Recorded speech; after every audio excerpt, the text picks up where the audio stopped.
অনেক সময় দেখবেন কবরস্থানে তাবিজ গাড়তে বলে, সেহের জাদু যার বিরুদ্ধে হয় ওই ব্যক্তি অসুস্থ হয়ে যায়, অনেক সময় মৃত্যুর মুখে পতিত হয়ে যায়, ধ্বংস হয়ে যায়।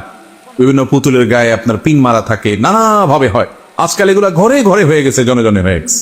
যদি আপনাকে কেউ এগুলা করে ক্ষতিগ্রস্ত না করুক, আপনি চান যে এরকম ব্ল্যাক ম্যাজিক করে জাদু করে, এমন অনেক ফ্যামিলি কথা আমরা জানি যে ফ্যামিলিতে কেউ কল্পনাও করে না এমন মানুষে তার বিরুদ্ধে তাবিজ করে বসে আছে, হিংসার কারণে পিছে লেগে বসে আছে, টেরও পায় না, খাওয়ায়া পরে সারা জীবন মানুষ করছে, উপর দিয়ে সব ঠিক আছে, তলে তলে ঠিক তার বিরুদ্ধে এই ব্ল্যাক ম্যাজিক এবং শয়তানের আশ্রয় নিয়ে জাদু করে বসে আছে, ক্ষতি করে বসে আছে।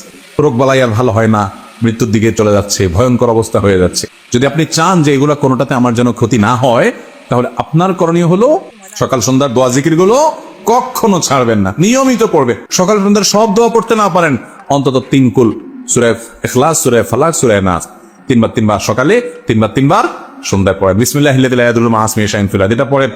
সন্ধ্যায় আউযু বিকালিমাতিল্লাহি তাম্মাতি মিন শাররি মা খালাক 3বার এটা পড়েন। আয়াতুল কুরসিটা পড়েন। হাসবিয়াল্লাহু লা ইলাহা ইল্লা হু আলাইহি তাওয়াক্কালতু ওয়া রাব্বুল আরশিল আযীম, সূরা তাওবা শেষ আয়াত। এই অংশটা 7বার সকালে, 7বার সন্ধ্যায় পড়েন।